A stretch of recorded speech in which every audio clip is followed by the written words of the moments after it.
मग आपुला चित्ती म्हणे, येत हे काय आदरिले येणे. अर्जुन सर्वथा काही नेणे काय कीजे. याचा अर्थ, श्रीकृष्ण आपल्या मनात म्हणाला, हे अर्जुनाने काय आरंभले आहे. अर्जुनाला मुळीच काही कळत नाही, काय करावं. स्वभावताच नीलवर्ण व मेघरूपी श्रीकृष्ण अर्जुनाकडे वळला. अर्जुनाकडे पाहून श्रीकृष्णास विस्मय वाटला. श्रीकृष्ण आपल्या मनात म्हणते की अर्जुनाने हे काय आरंभले, कशाची सुरुवात केली. तो जे करतो ते त्यालाच माहिती. या अर्जुनाला काहीच कसे कळत नाही, काय करावं. आता याला कसे समजावून सांगावं. अर्जुन आता कशाने धीर धरेल.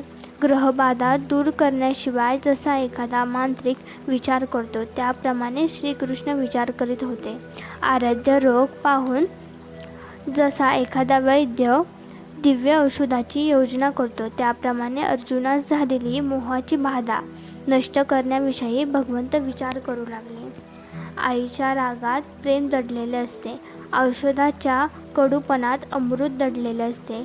ते वरवर दिसत नाही पण गुणांच्या रूपात अनुभवास येते. त्याप्रमाणे वरवर पाहता कठोर पण आत हितकारक असे उपदेशाचे शब्द श्रीकृष्ण बोलू लागले. हे इत्थंभूत वर्णन संजय धृतराष्ट्रास करीत आहे. युद्धभूमीवर घडणारा बारीक सारीक तपशील संजय कथन करीत आहे. धृतराष्ट्र हे सारे वर्णन करीत आहेत. अगदी अधीरपणे धृतराष्ट्राला युद्ध सुरू होण्याची आतुरता लागली आहे. पण अर्जुनाच्या विषादाने तो नाराज झाला आहे. त्याला युद्ध सुरू करून कौरवांचा झालेला विजय पाहायचा आहे. पांडवांचा पराभव ऐकायचा आहे. श्रीकृष्णाची अर्जुनास चाललेली मनधरणी त्याला उत्तेजित करीत आहे. आता पुढे काय, असा प्रश्न कदाचित धृतराष्ट्रास पडला असेल. आता पाहूया आपण पुढची ओवी काय अर्थ सांगते. धन्यवाद.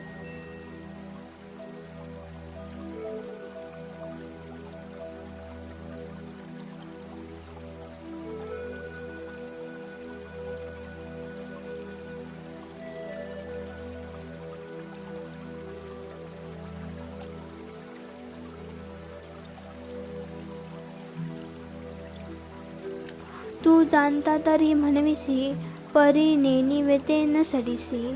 आणि शिकवू म्हणू तरी बोलिसी, बहुसाल नीती.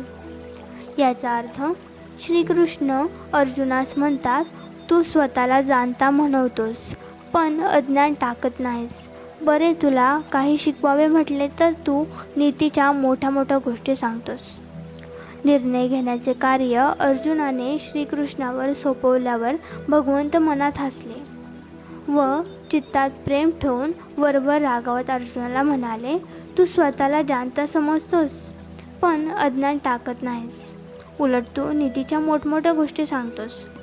जन्मांधाला वेड लागले म्हणजे ते जसे सैरावैरा धावते तसे तुझे शहाणपण दिसते. तू स्वतःला न जाणता कौरवांकरिता शोक करतोस. तुझ्यामुळे या त्रिभुवनाचे अस्तित्व नसून ते अनादी आहे. येथे सर्वशक्तिमान असा कोणीतरी आहे आणि त्यापासून सर्व जीव निर्माण झालेले आहेत. जन्ममृत्यू तू निर्माण केले आहेस का? प्रथम तुझ्या मनातील भ्रांती दूर कर, म्हणजे तुझा गैरसमज दूर कर, असे श्रीकृष्ण अर्जुनास सांगतात. जन्म व मृत्यू ही केवळ भ्रांती असल्यामुळे विचारवंत आहेत. ते या दोघांसाठी शोक करीत नाहीत. जन्म व मृत्यू हे मायेमुळे अनुभवास येतात, पण आत्मा जो आहे तो अविनाशीच आहे.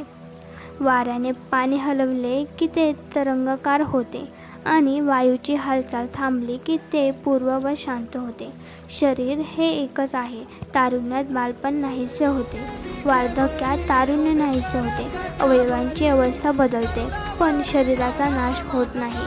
ती इंद्रिये अंतःकरणावर आपला पगडा बसवतात म्हणून त्याला भ्रम होतो. इंद्रिये विषयाचे सेवन करतात म्हणून सुखदुःख निर्माण होतात. अर्जुनाची समजूत काढताना भगवंत सार्वत्रिक सत्य तत्व अर्जुनाला समजावून सांगत आहेत. धन्यवाद. सर्वात मोठे यश खूप वेळा सर्वात मोठ्या निराशेनंतरच मिळते.